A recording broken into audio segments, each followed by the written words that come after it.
À l'appel de la coalition contre la vie chère, une journée nationale de protestation a lieu aujourd'hui au Burkina Faso. À Ouagadougou, les représentants des différents secteurs d'activité ont répondu à l'appel de la CCVC. Cette grève générale vise à exiger du gouvernement un examen sérieux de la plateforme revendicative de la CCVC. Et puis, retour dans cette édition sur le vote du nouveau code électoral hier. Les réactions vont bon train après l'adoption de ce code par le Conseil national de la transition. Mais que faut-il retenir de ce nouveau code électoral? La réponse à cette question dans cette édition. Bonjour à toutes et à tous et merci de suivre le 13h15 de la télévision du Burkina. Vous le savez déjà, le nouveau code électoral a été adopté hier par le Conseil national de la transition. Un nouveau code électoral voudra dire que des modifications ont été apportées à l'ancien code électoral. Justement, que faut-il retenir comme changement ou innovation dans ce nouveau code électoral? La réponse à cette question avec Adama Koulibaly. La révision du code électoral adoptée hier par le Conseil national de la transition porte sur 53 articles qui ont fait l'objet d'amendements. Les plus importants concernent sans doute l'inéligibilité des membres du gouvernement déchu de Blaise Compaoré et tous ceux qui ont soutenu la modification de l'article 37. Il faut noter que ces dispositions ne concernent que les élections couplées présidentielles et législatives du 11 octobre 2015 et les municipales du 16 janvier 2016. Longtemps voulu et souhaité par les acteurs de la société civile, les candidatures indépendantes aux élections municipales deviennent effectives avec ce code électoral révisé. Il y a aussi l'introduction de la notion de campagne déguisée. Les pratiques publicitaires telles l'offre de gadgets à l'effigie des candidats ou symboles des partis à des fins de propagande sont interdites 90 jours avant tout scrutin et jusqu'à son terme. On peut aussi notifier le relèvement de la caution qui passe de 10 à 25 millions de francs CFA pour la présidentielle et de 1 000 à 10 000 francs CFA pour les élections municipales. La codification de la prise en charge des délégués des partis politiques dans les bureaux de vote, la réduction des pièces constitutives des dossiers de candidature aux élections municipales et législatives et la suspension du système de parrainage des candidatures pour les élections de 2015 constituent d'autres points de ce nouveau code électoral. Voilà donc ce qu'il faut retenir du nouveau code électoral adopté hier par le Conseil national de la transition. Et le vote de ce nouveau code électoral a suscité des débats aussi bien chez les politiques que chez les simples citoyens. Justement, parmi ces citoyens, il y a ceux qui ont accueilli le nouveau code électoral avec satisfaction, mais il y a aussi ceux qui le voient d'un mauvais œil. À Koudougou, quelques citoyens se sont prononcés sur le sujet. On les écoute au micro de Jonas Wemba. Ils ont voulu modifier l'article 37. C'est pour que l'ancien président reste au pouvoir. Maintenant, le peuple s'est soulevé. Et ce peuple a dit non. Vous êtes parti. Bon, l'idéal, c'est d'attendre au moins 2020 pour pouvoir se proposer. Parce que si vous revenez, ça veut dire que si on les laisse, ces gens-là venir, ça veut dire que c'est le pouvoir qu'on a changé qui est toujours là. C'est la population qui devait les écarter dans les urnes. À notre avis, ça devait se passer comme ça. Ça ne devait pas les écarter parce qu'ils ont travaillé pour la population aussi. Même s'ils ont fait du mal aussi, ils ont fait un part aussi du bon. Si les gadgets, ça aussi c'est bien parce que nous avons un peuple aujourd'hui qui aime beaucoup les gadgets. Nous sommes habitués à l'ancien système de gouvernance et les gadgets, ça traversait un peu l'esprit politique. Et nous croyons qu'avec cette interdiction, ça permettra aux gens de voter en toute âme et conscience. Tout ce qu'on nous demande, c'est la paix. C'est une bonne chose et je crois que ça va équilibrer quand même tous les systèmes politiques. Et concernant les réformes constitutionnelles au Burkina Faso, faut-il passer à une 5e république? Cette question a été au centre d'un dialogue démocratique organisé hier à Ouagadougou, un dialogue initié par le CGD, le Centre de gouvernance démocratique, et dirigé par le professeur Seni Ouedraogo. Sa communication a porté sur les raisons de la nécessité d'un changement de république et les modalités juridiques pour y parvenir. Le reportage de Abdelaziz Yagibou. Le Burkina a mal à sa constitution. Voilà en résumé la lecture du professeur Seni Ouedraogo qui estime que la loi fondamentale burkinabé présente beaucoup de limites. Agrégé en droit public, il suggère que la transition rompe nécessairement et impérativement d'avec l'ordre ancien pour établir un nouvel ordre politico-juridique. Un changement qui doit concrètement se traduire par l'élaboration d'une nouvelle constitution et le passage à une 5e république. Mon choix serait qu'on élabore la Constitution et qu'on arrime son adoption avec les élections générales qui vont être organisées. De sorte que le président qui vient, il a déjà une camisole qui est taillée et il est obligé de s'accommoder. Pour éviter que le chef de l'État qui viendra et son équipe prennent en otage la Constitution future, il faut à tout le moins qu'elle soit adoptée avant l'élection ou bien arrimée à l'élection générale. Point de vue partagé par tous les acteurs qui ont réagi ici à l'exposé de l'invité du CGD, le Centre pour la gouvernance démocratique. En termes de contribution au débat, il est proposé que la nouvelle constitution se démarque des intérêts égoïstes pour privilégier l'intérêt supérieur. C'est une constitution construite sur mesure. Aujourd'hui, nous allons écrire, mon inquiétude est qu'on ne retombe pas sur les mêmes erreurs. Sur la question du code électoral adopté par le CNT et qui exclut la compétition à la présidentielle à venir, toute personne ayant soutenu ouvertement la modification de l'article 37, les avis sont partagés. Pour quelles raisons on doit exclure des personnes? J'estime que nous sommes tous burkinabés. Il faut écouter tous les burkinabés. Il ne faudrait pas penser aujourd'hui que ceux-là même qui disent qu'ils ne sont pas pour l'exclusion, là, c'est des anciens du régime. Il y en a aussi qui ont leurs convictions, qui ne sont pas d'un parti politique, qui n'appartiennent pas à des OSC de façon explicite. Mais pourquoi ne pas tenir compte de ces voix qui s'élèvent pour dire qu'on ne veut pas que cette loi-là soit votée? Nous pensons que tous les partis politiques pourraient participer aux élections. Mais il y a des individus qui ont soutenu ouvertement la modification de l'article 37. Nous sommes au regret de dire que ces gens-là ne sont pas habilités à se présenter. Ils se sont condamnés eux-mêmes en soutenant publiquement la modification de l'article 37. En axant ce débat sur le changement de république, le CGD vise à lancer les réflexions sur les réformes politiques en vue d'une normalisation de la vie constitutionnelle et partant d'une consolidation de la démocratie au Faso. L'ancien Premier ministre burkinabé Tetti Zongo est désormais conseiller de haut niveau à la Banque africaine de développement. Au sein de cette institution, il est chargé des questions de fragilité dans la région du Sahel. Mais avant de rejoindre la BAD, Tetti Zongo était hier au Premier ministère. Il a échangé avec le chef du gouvernement Yacouba Isaac Zida sur sa nouvelle mission. Il lui a aussi demandé l'accompagnement du Burkina Faso pour réussir sa mission. On écoute Tetti Zongo s'exprimer au micro de Maxime Zongo. Je suis venu voir son Excellence, échanger avec lui pour lui dire un peu quel était l'objet de ma mission. C'est naturellement de voir un peu dans nos pays quelles sont les conditions qui, si elles se réalisent, fragilisent les pays. Parce qu'habituellement, vous savez, les partenaires au développement, ils prennent en compte ces éléments, mais sur la base d'un certain nombre de critères qui peuvent être améliorés, parce qu'ils se basent essentiellement sur les taux de croissance. Un pays peut avoir un bon taux de croissance, sur la gouvernance formelle, peut avoir des institutions qui sont là formellement, les politiques publiques qui peuvent être bonnes, mais demeurer fragile s'il y a une petite situation qui se passe et le pays n'arrive pas à remonter la pente. Donc, il s'agit de voir comment nous pouvons améliorer ces critères sans trop faire peur aux politiques. Parce qu'aucun pays, aucun politique n'accepterait qu'on dise que son pays est fragile. Mais la fragilité, c'est une condition, elle n'a rien à voir avec un pays. Donc j'ai discuté avec son Excellence, qui m'a aussi donné des conseils sur l'approche, comment je dois aborder cette mission. Et vous savez, quoi qu'on dise, même dans ces grandes institutions, tant que vous n'avez pas l'appui de votre pays, vous ne pouvez pas réussir.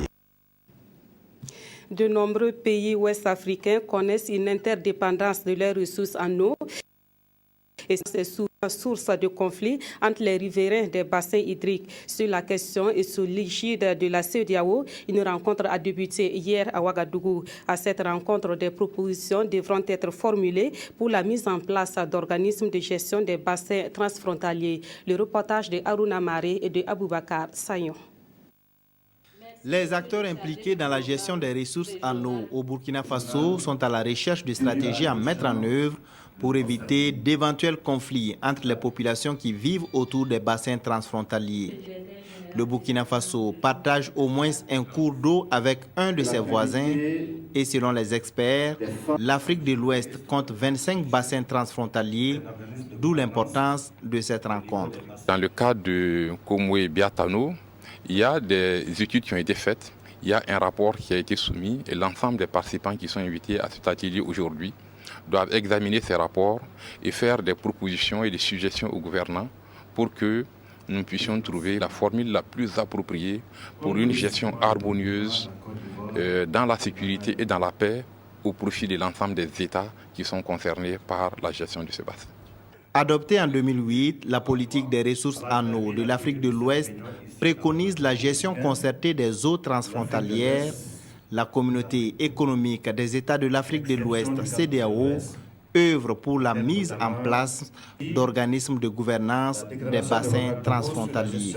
Le principe de créer une nouvelle organisation de bassin à ce niveau-là a été décidé, arrêté par le comité ministériel de suivi de l'Agir en Afrique de l'Ouest lors de sa 3e session tenue en novembre 2008 à Bamako.